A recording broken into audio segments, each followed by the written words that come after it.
सियासत में वार पलटवार नई घटना नहीं है। सत्ता पक्ष और विपक्ष के बीच ये वॉर चलती रहती है, लेकिन आजकल के वार पलटवार का विकास से लेना देना कम हो गया है।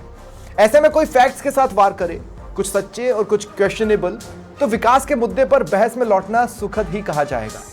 नमस्कार, वक्त है प्रश्नकाल का। आपके साथ मैं हूं स्वप्न। सचिन पायलट ने डबल इंजन सरकार पर तंज कसा है। कई वार किए, जैसे डबल इंजन से राजस्थान को कुछ हासिल नहीं हुआ, पीएम पॉडकास्ट करते हैं, पीसी नहीं। लेकिन योजनाओं की बात करते हुए एससी एसटी छात्रों की पेंडिंग छात्रवृत्ति, रोजगार जैसे मुद्दों को भी जोड़ा। बीजेपी ने पलटवार किए, जितनी बातें जुबानी थी उस पर जुबानी, और जितनी बातें फैक्ट्स पर थी उन्हें फैक्ट्स के साथ। प्रश्न बस यह है कि विपक्ष सियासत कर रहा है या सचमुच डबल इंजन का जैसा फायदा होना चाहिए था वो राजस्थान को नहीं मिल रहा। आज इसी पर चर्चा करेंगे। मेरे साथ बीजेपी प्रवक्ता सुरेश गर्ग जी हैं, कांग्रेस प्रवक्ता गोविंद पटेल जी और राधेश्याम भारती जी, राजनीतिक विश्लेषक। आप सभी का स्वागत कर रहा हूं मैं समाचार प्लस पर। कोशिश करेंगे तमाम मुद्दे जो सचिन पायलट ने उठाए हैं हर किसी का जवाब ले पाए। सुरेश भाई, आपसे शुरुआत कर रहा हूं मैं। डबल इंजन के बावजूद केंद्र के बजट में राजस्थान के लिए कुछ भी नहीं रखा गया। फैक्ट है, क्योंकि राजस्थान का नाम हमने बजट में नहीं सुना। 2 बजट निकल गए हैं, उतना तो नहीं सुना जितना हमने बिहार को सुना दोनों बजट में। यह बात तो सचिन पायलट की फैक्ट थी। देखिए स्वप्निल भाई, एक्चुअली में हो क्या रहा कांग्रेस में, एक तो मुझे जो लगता है ज्ञान का अभाव हो चुका है। जिस तरीके से कांग्रेस के अंदर 5-5 धड़े हो चुके हैं और आपस में अपने वर्चस्व की लड़ाई चल रही है, वही स्थिति चल रही है कि कोई भी बिना ज्ञान के अपना स्टेटमेंट दे देता है। अब मुझे ये बताइए कि हिंदुस्तान में 28 राज्य है और 5 केंद्र शासित प्रदेश है, करीबन 33-34 के लगभग है। अब वहां पे निर्मला सीतारमण जी ने क्या 35 राज्यों का नाम लिया है जो राजस्थान का नाम छूट गया? तो मुझे ये समझ में नहीं आया कि सचिन पायलट जी कहां से इन चीजों का। फिर दूसरा मैं कह रहा हूं कि राजस्थान को पिछले साल से 11,000 करोड़ रुपए का बजट ज्यादा अलोकेट हुआ है। 88,000 करोड़ रुपए के लगभग राजस्थान को बजट अलोकेट हुआ है। फिर रही रेलवे की बात। रेलवे के अंदर 2014 से पहले मात्र 985 करोड़ रुपए का बजट अलॉट हुआ था और हमने इस वर्ष रेलवे ने 9,985 करोड़ रुपए का बजट अलॉट किया है। तो मेरे को ये समझ से परे कि सचिन पायलट जी कहां से ये लाते हैं, क्योंकि अभी इनके वर्चस्व की लड़ाई चल रही है। नहीं, लेकिन सुरेश भाई, थोड़ा सा मैं आपको यहाँ पर टोकूंगा। सुरेश भाई, मैं पूछना चाहता हूँ, कोई स्पेसिफिक योजना या कोई ऐसी चीज जो राजस्थान का नाम लेकर कही गई हो कि ये योजना राजस्थान को जरूरत है, ये हम दे देते हैं? नहीं, देखो स्पेसिफिक योजना के अंदर आज राम जल सेतु योजना है। ये बहुत बड़ी योजना है जिसमें मध्य प्रदेश और राजस्थान के 21 जिलों को पानी मिलेगा। उसके अंदर 90% केंद्र सरकार नहीं, पर उसकी घोषणा बजट में नहीं हुई। उसकी घोषणा बजट में नहीं की गई, बजट स्पीच में वो नहीं था। स्वप्निल भाई, उसकी डीपीआर बन चुकी है। बजट में मैं बता रहा हूं 88,000 करोड़ रुपए राजस्थान को मिल रहा है। 9,800 करोड़ रुपए रेलवे के अंदर मिल रहा है। 9,800 करोड़ रुपए कभी पिछले 2004 से 2014 के बीच में इनको पूछ लीजिए कितना बजट दिया। ठीक है, मैं अभी इसी साल के बजट में 9,800 करोड़ रुपए का बजट दिया है। ठीक है। पायलट जी को पहले अपने जो आपसी झगड़े हैं ना उनको संता लेना चाहिए, इसके बाद में डबल इंजन की सरकार के ऊपर आरोप लगाना चाहिए। ठीक है, एक सवाल और, एक इशू और जो सचिन पायलट ने कहा कि एससी एसटी छात्रों की छात्रवृत्ति पेंडिंग चल रही है। बीच में पेंशन को लेकर भी इस तरह की स्थितियां बनी, बीच में और भी चीजें थी जिस पर सरकार की तरफ से बताया गया कि भाई नवंबर तक का दे दिया है, दिसंबर तक का दे दिया है, जनवरी का दे दिया है। तो इस पोर्शन में कितनी सच्चाई है? मैं उसी पे आ रहा हूँ। हमने संकल्प पत्र के अंदर घोषणा की थी कि हम 5 साल के अंदर 4 लाख नियुक्ति देंगे। अब सचिन पायलट कह रहे हैं कि फर्स्ट ईयर में 4 लाख नियुक्तियों का रोजगार का क्या हुआ? अब मुझे यही तो है कि ये संकल्प पत्र को बिना नहीं, वो तो अतिशयोक्ति कर दी उन्होंने, वो तो मेरे को भी समझ में आ रहा है। लेकिन जैसे एससी एसटी छात्रों की छात्रवृत्ति, इस पर थोड़ा सा बताइए ना। स्वप्निल भाई, मैं यही कह रहा हूँ कि इनको बिना नॉलेज के, बिना ज्ञान के इस तरह के स्टेटमेंट देने की आदत पड़ चुकी है। अब इनके पास में कोई मुद्दे वाली राजस्थान के विकास की बात नहीं है या हिंदुस्तान के विकास की बात नहीं करते। इनके नेता आए दिन वियतनाम चले जाते हैं घूमने के लिए। अरे दादा, एक बात बताइए ना, छात्रवृत्ति पेंडिंग है या नहीं है? क्या होगा? छात्रवृत्ति पेंडिंग है या नहीं है? किस काम के लिए जा रहे हो? पेंशन पेंडिंग है या नहीं है?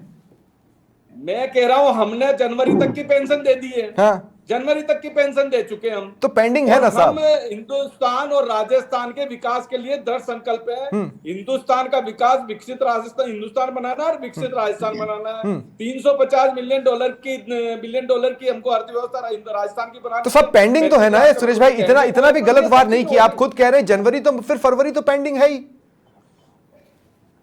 सर अभी मार्च चल रहा है, एक महीने का तो वैसे ही बैकअप चलता रहता है। जनवरी तक का तो हम दे चुके हैं स्वप्निल भाई। इनके तो सालों तक नहीं होता था, 5 साल तक। फिर नहीं, पर अगर सेंटर से पैसा मिल रहा है, सेंटर से एक्स्ट्रा मदद मिल रही है, तो पेंडिंग तो कुछ होना ही नहीं चाहिए ना। हर एक क्वेश्चन जो पूछने पहले मेरे पूरे जवाब तो सुन लो, इसके बाद अगला क्वेश्चन कर लेना। आज जनता है, जनता का हमारे ऊपर पूरा आशीर्वाद है। अभी मध्य जो मतलब उपचुनाव हुए थे राजस्थान के अंदर, 7 में से 5 में हमको भारतीय जनता पार्टी को जनता ने पूरा आशीर्वाद दिया। अभी 5 दिन पहले हरियाणा के नगर निगम, नगर परिषद के चुनाव हुए। कांग्रेस 0 पे, 0 पे, एक भी नगर निगम जीत नहीं पाई, एक भी नगर परिषद जीत नहीं पाई, एक भी नगर पालिका जीत नहीं पाई। ये आज हिंदुस्तान की स्थिति हो चुकी है। दिल्ली के अंदर पिछले 6 बार से 0 पे लौट रहे हैं। ठीक है, अब मुझे बता दीजिए कि कांग्रेस की स्थिति क्या हो रही है पूरे हिंदुस्तान में। कांग्रेस नगण्य होती जा रही है। इनके घटक दल इंडी गठबंधन के जो है वो इनको छोड़ के जा रहे हैं। ठीक है, पहले इनको आग और राहुल गांधी बेचारा अकेला करता रहता है। ठीक है सुरेश भाई, मैं अब आपको रोक रहा हूं। गुजरात के अंदर भी मैं कांग्रेस को भी इसमें शामिल करना चाहता हूं। ठीक है सुरेश भाई, अब मैं आपको रोक रहा हूं और रिक्वेस्ट करूंगा अपन ऐसे ही 1 to 1 बातचीत करते हैं सभी मेरे गेस्ट्स के साथ, ताकि बातें क्लियर होती नहीं। गोविंद भाई, मैं ये कह रहा हूं, सचिन पायलट ने इतने गंभीर और इतने बड़े सवाल उठाए विधानसभा में प्रश्नकाल के दौरान। अगर वो इन सवालों को उठाते तो उसका जवाब देना मंत्री के लिए बहुत जरूरी हो जाता। लेकिन सचिन पायलट ने इन सत्रों में एक भी प्रश्नकाल में हिस्सा लिया है क्या? देखिए स्वप्निल जी, सबसे पहले तो जो पायलट साहब ने जो सवाल उठाए हैं वो प्रदेश की जनता और देश की जनता के हित के सवाल है। बिल्कुल है। और रही बात विधानसभा के पटल पे सवाल उठाने के, बिल्कुल ये सवाल उठाएंगे। नहीं, बिल्कुल जनता की जो आवाज है, जनता की देखिए पेंडिंग SC ST का मामला गोविंद भाई विधानसभा में उठाया जा सकता था। चलिए सचिन पायलट खुद नहीं उठा, हालांकि सचिन पायलट को खुद उठाना चाहिए, पूर्व डिप्टी CM की हैसियत से उन्हें विधानसभा में उठाना चाहिए, लेकिन वो विधानसभा में तो नगण्य उपस्थिति रख रहे हैं। देखिए वो थोड़ी व्यस्तता के कारण, वो आपको पता है कि छत्तीसगढ़ वो देख रहे हैं, तो थोड़ी व्यस्तता के कारण वो अगर नहीं आ पाए, लेकिन जल्द ही ये सब चीजें होंगी। अब मैं थोड़ा सा सत्ता पक्ष के प्रवक्ता जो अभी हमारे ऊपर आरोप लगा रहे थे उनको थोड़ा दुरुस्त कर दूं उनकी जानकारी के लिए। वो कह रहे थे कि साहब ये आपसी लड़ाई है, पहले आप अपने घर को देखिए। आज मैं बताऊं कि इनके जो विधायक डांगाराम जी है, उन्होंने कहा साहब मैं विधायक हूं, हमारी सरकार है, जो वायरल हो रहा है उनका लिखा हुआ पत्र मुख्यमंत्री को। उन्होंने कहा मेरे बताए हुए अधिकारी नहीं लग रहे, मेरे काम नहीं हो रहे। दूसरे इनके मंत्री, कैबिनेट मंत्री किरोड़ी लाल मीणा जी, जो खुले मन से कह रहे हैं कि मेरा सरकार से टंटा चल रहा है। दूसरा इन्हीं के डीडवाना से, लेकिन फिर देखिए आप इस हिसाब से गोविंद भाई, अगर मैं आपके सवालों, आपके जवाब को देखूं तो फिर तो उसमें समझ में आता है कि विपक्ष सियासत ही तो कर रहा है फिर, क्योंकि जहां पर जो मुद्दे उठाने चाहिए वहां पर तो वो मुद्दे आप उठा नहीं रहे। नहीं तो हम सदन में उठाएंगे ना मुद्दे। हमने इनसे कई बार मांग की है, सदन में हो चाहे बाहर हो। हमारे 6 प्रदेश अध्यक्ष, हमारे प्रदेश अध्यक्ष, 1 मिनट रुकिए, देखिए नहीं जी रुकिए आप, जब हम बिल्कुल आप एक बार रुकिए, मेरी बात पूरी होने दीजिए। चाहे हमारे प्रदेश अध्यक्ष हो, चाहे टीकाराम जी जूली हो, चाहे सचिन पायलट जी हो, या अन्य विधायक हो, सबने जो मांगे हैं, आज प्रदेश की स्थिति कानून व्यवस्था को लेकर देख लीजिए किस तरह से प्रदेश में कानून व्यवस्था बिगड़ी हुई है। आए दिन जो बजरी माफिया है या जो भी अपराधी है, उनके हौसले बुलंद होते जा रहे हैं। महिलाओं पर आए दिन अत्याचार बढ़ रहे हैं। प्रदेश की स्थिति खराब है। ठीक है, और सत्ता एक सवाल और लूंगा मैं आपसे गोविंद भाई। ये कह रहे हैं, हाँ गोविंद भाई, मैं एक सवाल नहीं, मैं आ रहा हूं आपके पास, गर साहब आप ही के पास आ जाऊंगा, मैं पहले आपको मौका दे दूंगा फिर राधेश्याम जी के पास जाऊंगा, लेकिन एक सवाल और है जो मेरे दिमाग में है गोविंद पटेल जी से पूछने का। गोविंद जी, मैं सिंसियरली समझना चाहता हूं, अभी आपको याद होगा टीकाराम जूली जी का लास्ट स्पीच सदन में, उन्होंने कहा कि साहब देखो ऐसा है कि राजस्थान में किसी भी योजना को लागू करने की कॉस्ट बढ़ जाती है, ये बात हम सेंटर से कहते थे तो हमें मदद नहीं मिलती थी, आप ज्यादा पैसा ले आए, तो इसका मतलब है ना कि डबल इंजन वर्क तो कर रहा है, सेंटर से पैसा तो एक्स्ट्रा ही आ रहा है, जितना आप ला पा रहे थे उससे ज्यादा ही आ रहा है। स्वप्निल जी, मैं इसका जवाब देता हूं। हाँ। अगर पैसा आ रहा है तो जा कहां रहा है, पहली चीज। दूसरी, अच्छा। इन्होंने हमारी जो योजनाएं थी जिनसे आम आदमी को लाभ मिलता था, चाहे मुख्यमंत्री चिरंजीवी योजना हो या हमारी जो शुरू की गई इंदिरा रसोई हो, और भी अन्य योजनाएं हैं जिनको इन्होंने या तो कमजोर कर दिया या उनमें कटौती की है, तो आम आदमी को लाभ कहां मिल रहा है। ये कह रहे थे कि साहब पेंशन जो एक वर्गजन है जो उम्मीद करता है कि उसके हर महीने की 1 तारीख को या 31 तारीख को उसके खाते में जो 1150-1500 रुपए आने वाले थे वो इन्होंने पेंडिंग कर रखे हैं। तब इन्होंने इतने नियम लगा दिए। ठीक है गोविंद भाई, अब थोड़ा सा मैं आपको रोक रहा हूँ। सुरेश गर्ग जी, मैं आपको 30 सेकंड दे रहा हूँ, आप वो, मैं जानता हूँ आप किरोड़ीलाल मीणा और उस पर बोलना चाहते हैं, एक बार आप बोल लें। मैं पहले कांग्रेस के प्रवक्ता का जवाब देता हूँ। कांग्रेस के प्रवक्ता कह रहे हैं कि साहब हमारी पार्टी के अंदर में मनमुटाव चल रहा है। अरे भाई, पहले आप खुद तो देखो, 5 साल तक राजस्थान में आपकी सरकार थी, प्रदेश अध्यक्ष, आप तो हमारे एमएलए के आरोप लगा रहे हो, प्रदेश अध्यक्ष वर्सेस मुख्यमंत्री। स्वप्निल भाई, प्रदेश अध्यक्ष वर्सेस मुख्यमंत्री प्रदेश अध्यक्ष को बोल रहा है नकारा निकम्मा, इससे ज्यादा और क्या दुर्भाग्य हो सकता है। मुख्यमंत्री ये सब कर रहा है कि मैं कुर्सी बचाने के लिए 5 साल तक 5 स्टार होटलों के अंदर रहा, इससे ज्यादा और इस राजस्थान का दुर्भाग्य क्या हो सकता है कि एक विकसित राजस्थान, एक डेवलप्ड राजस्थान को गर्त में बिठा दिया। फिर दूसरा, अभी हुआ क्या स्वप्निल भाई, जब नेता प्रतिपक्ष ने सदन में माफी मांग ली, इसके बाद में इनके प्रदेश अध्यक्ष जी कहां चले गए साहब, विधानसभा से क्यों गायब हो गए। ठीक है, तो इनको खुद को सोचना चाहिए कि इनकी स्थिति क्या हो रही है। ठीक है, अब मैं राधेश्याम भारती जी को इस डिबेट में शामिल कर लूं। मैं 2 मिनट, अरे नहीं सुरेश भाई 2 मिनट, गोविंद भाई आप भी रुक जाइए प्लीज आप दोनों रुक जाइए। मैं राधेश्याम भारती जी को भी इस डिबेट में शामिल कर रहा हूं। राधेश्याम जी, मैं देखिए, मुझे बहुत अच्छा लगा, बहुत लंबे समय बाद ना हम विकास के विषय पर डिबेट कर रहे हैं, नहीं तो अभी तक आपकी दादी, नमूना, लाउड स्पीकर, वो भी इश्यूज हैं, अपनी जगह पर हैं। मैं उन इश्यूज को ये नहीं कह रहा हूं कि उसमें वजन नहीं है, लेकिन मैं ये कह रहा हूं कि वापस विकास के मुद्दे पर लौटना मुझे अच्छा लगा। लेकिन प्रॉब्लम क्या है कि फिर सचिन पायलट को यह भी बताना चाहिए कि साहब आप विधानसभा में आकर भी तो ये सवाल पूछ सकते हैं ना, जहां पर मंत्री की मजबूरी होगी जवाब देना, और वो ऑन रिकॉर्ड होगा। आप बाहर बोल रहे हैं, कांग्रेस इन सवालों को विधानसभा में उठा सकती है, लेकिन वो प्रश्नकाल चलने नहीं देती। मुश्किल से कुछ दिन होते हैं जब प्रश्नकाल चलते हैं। और दूसरा, सरकार को भी अलग अलग आंकड़े देना बंद करना चाहिए। मतलब एक जन बोल रहा है कि ये नवंबर, एक जन बोल रहा है दिसंबर, एक जन बोल रहा है जनवरी। देखिए स्वप्निल जी, ये तो बिल्कुल न्याय की बात है कि सचिन पायलट को आकर के और सदन में बोलना चाहिए, बाहर बयानबाजी करने से तो कोई फायदा नहीं है। सही है, लेकिन कहीं ना कहीं इसके सियासी मायने हैं। अब सचिन पायलट इस तरह के जो बयानबाजी और इस तरह के आरोप लगा करके कहीं ना कहीं राजस्थान में, यानी राजस्थान की जनता को ये दिखाना चाह रहे हैं कि अब राजस्थान के एकमात्र एक छत्र नेता वही हैं। वरना आप बताइए कि उनको जैसे अब वो अमेरिका ट्रंप की नीति को लेकर के, चाइना कब्जा कर रहा है उसको लेकर के, जो मणिपुर को लेकर के जो इस तरह के जो आरोप लगाए हैं और सवाल उठाए हैं, इससे कोई मायने नहीं है। बाहर सवाल उठाने से आप बताइए क्या फायदा हुआ, इससे तो कोई फायदा नहीं हुआ। और अब देखिए, आप उनको टाइम नहीं सदन के लिए, तो फिर राजस्थान के लिए जब समय ही नहीं है तो फिर राजस्थान के हितों की बात कैसे करेंगे। ये तो मुद्दा है ना।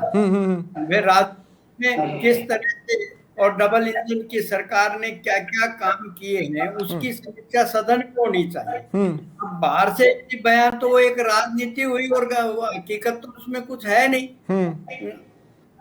आप देखिए ना, अब फायदा तो मिल रहा है। अब राजस्थान के जो है भजनलाल सरकार ने पिछले 1.25 साल में आप देखिए किसान सम्मान निधि में वृद्धि की है कि नहीं की है। वो किसको फायदा मिल रहा है? पूरे राजस्थान के किसानों को फायदा मिल रहा है। लेकिन इसका दूसरा पक्ष भी है। देखिए जैसे अब एक वृद्धावस्था पेंशन है, वो बाकी चल रही है कई महीने से। तो ये राजस्थान के जो वृद्ध लोग हैं जिनको पेंशन के सहारे से जीवन यापन करने की एक सुविधा है, तो वो नहीं मिलने से तो बड़ा उनको कितना परेशानी हो रही है। इसीलिए आपको मैं बताऊं कि देखिए नहीं, लेकिन दो सेकंड मैं आपको रोक रहा हूं थोड़ा सा। राधेश्याम जी, किसान सम्मान निधि की आपने बात की, किसान सम्मान निधि 12,000 करने की बात थी और हर साल 1,000 रुपए बढ़ाकर मंत्री जी ये कह रहे हैं कि हम इस हिसाब से करने वाले हैं। तो ये मतलब बढ़ाया जा रहा है ना। हाँ। देखिए आप उसको ग्रेजुअली बढ़ाया जा रहा है। ये कहा जा रहा है कि हम अपने इस टेन्योर में उसको 12,000 तक पहुंचा देंगे। हाँ। तो देखिए कहीं ना कहीं फायदा मिल रहा है ना। भाई आम किसान को फायदा मिल रहा है, लेकिन सरकार कई मामलों में जो अपेक्षा थी उस पर खरी भी नहीं उतरी है। 1.25 साल हो गया देखिए सरकार को आते ही यमुना नहर की जो है उसकी घोषणा की थी कि झुंझुनू जिले को, शेखावाटी को यमुना का पानी देंगे। आज तक उसमें कुछ भी नहीं हुआ, जबकि इसमें विलंब का तो कोई सवाल ही नहीं उठता है। राजस्थान के जो ये सीमांत गांव जो है वहां तक के पर दूसरी तरफ यानी आधा किलोमीटर उधर तक नहर बनी हुई है हरियाणा, और इधर पानी नहीं है। तो 1.25 साल में काम हो सकता था। डबल इंजन की सरकार है, तो बताइए क्या इसमें क्यों देरी हो रही है? सही बात। किसानों फिर उनकी उम्मीद है कि यदि यमुना का पानी मिल जाएगा तो पूरी शेखावाटी निहाल हो जाएगी।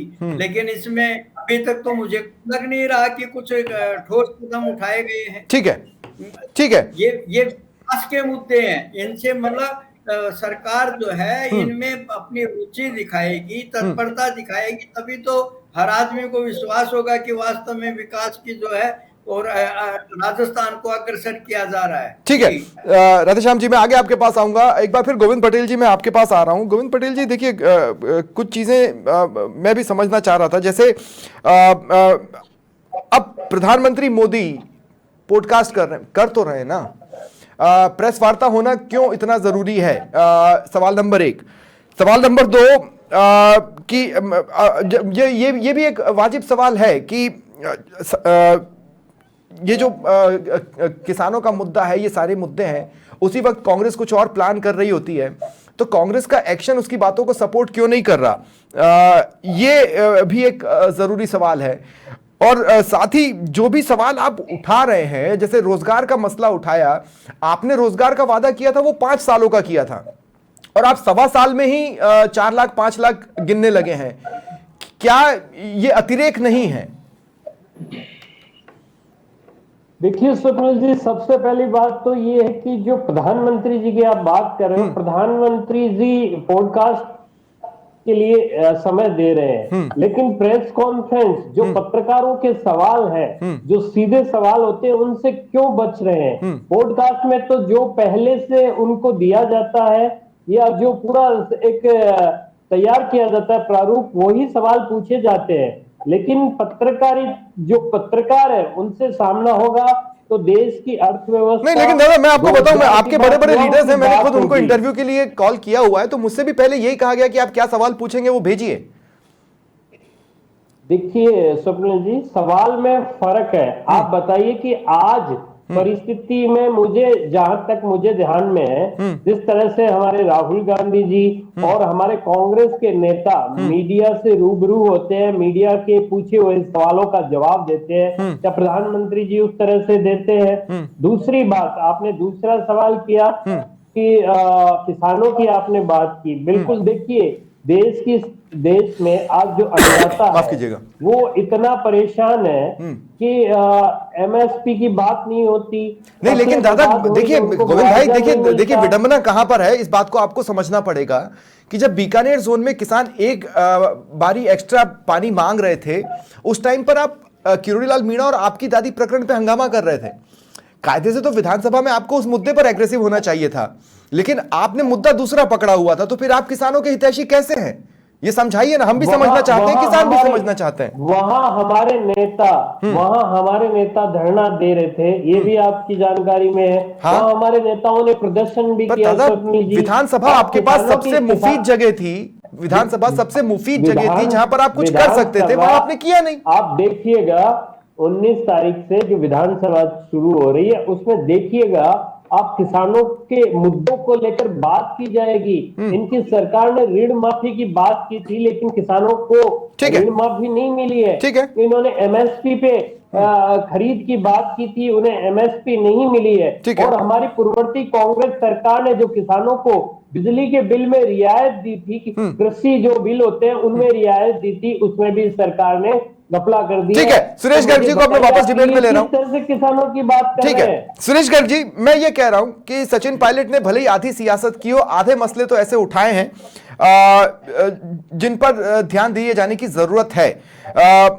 मैं ये नहीं कह रहा कि सरकार कुछ नहीं कर रही है, लेकिन अगर सरकार कुछ कर रही है, वो विपक्ष को दिखे या ना दिखे, लेकिन लोगों को भी कम क्यों दिख रहा है? क्या हो सकता है इसके पीछे आपके हिसाब से? लोगों को तो सब कुछ दिख रहा है, युवाओं को दिख रहा है, किसान को दिख रहा है, महिलाओं को दिख रहा है, अन्नदाता को दिख रहा है, सभी को दिख रहा है। नहीं, युवा तो प्रदर्शन कर रहे हैं ना सर। देखिए, युवा तो प्रदर्शन कर रहे हैं, युवा तो आंदोलन कर रहे हैं।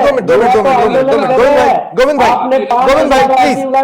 बिल्कुल नहीं, गोविंद भाई प्लीज बीच में मत बोले, गोविंद भाई बिल्कुल नहीं। आत्मचिंतन करिए। गर्ग भाई मेरी बात सुनिए, गर्ग भाई मेरी बात सुनिए। युवा लगातार प्रदर्शन कर रहे हैं, लगातार आपके नेताओं को मिलकर ज्ञापन दे रहे हैं कि साहब एसआई भर्ती पर क्या हुआ, आप फैसला नहीं ले पा रहे हो, भाई साहब उस पर क्या हुआ, आप उस पर फैसला नहीं ले पा रहे हो। यहां तक कि पुलिस को भी लेकर अब देखिए, पुलिस भी अनरेस्ट में नजर आ रही है, होली का बहिष्कार कर रही है, मैस का बहिष्कार कर रही है।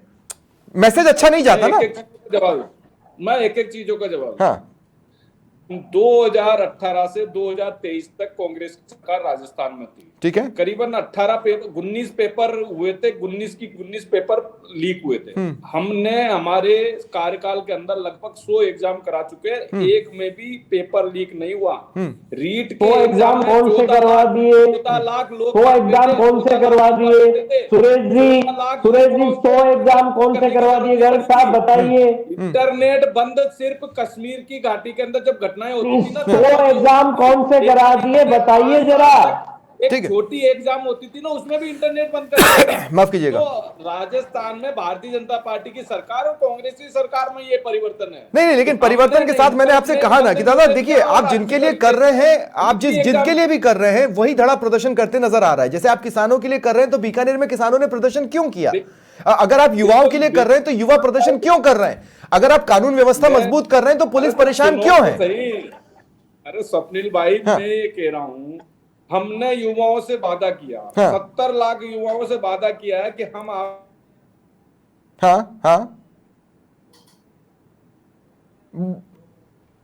सुरेश भाई आपका सिग्नल स्ट्रक हुआ है, आपका सिग्नल स्ट्रक हुआ है। चलिए, अगर आप दोबारा मेरे से जुड़ेंगे तो मैं तब आपके पास आ जाऊंगा। राधेश्याम भारती जी, एक पर्सपेक्टिव में देखने की कोशिश करें तो आपको इन सब के पीछे क्या नजर आ रहा है? मतलब देखिए, हम ये नहीं कह रहे कि काम नहीं हो रहे, काम हो रहे हैं। आप देखिए रिसर्जेंट राइजिंग राजस्थान कितना सफल रहा, इसमें कोई दो राय नहीं है। ठीक है, भजनलाल जी की ओर से और भी जितनी घोषणाएं की गई, वो सब किसी ना किसी स्टेप पे चल रही हैं, सरकारी गति से चल रही हो या तेज गति से चल रही हो, लेकिन चल रही हैं। तो ऐसा नहीं है कि काम नहीं हुआ। फिर ऐसी क्या वजह है कि वो इम्पैक्ट नहीं बन पा रहा है, या वो उस तरीके से चीजें नजर नहीं आ रही? क्योंकि ये बात तो बिल्कुल फैक्ट है कि अभी एक बड़ी परीक्षा हुई हाल ही में, आराम से चली, कहीं कोई दिक्कत नहीं आई। इसके अलावा युवा अभी ऐसे खुलकर बड़ा आंदोलन नहीं कर रहे हैं कि दिल्ली जाना पड़ रहा है या यूपी जाना पड़ रहा है, जैसे गहलोत राज में जाने को हुआ था। छोटी छोटी मांगों को लेकर वो ज्ञापन सौंप रहे हैं लगभग हर दूसरे तीसरे दिन।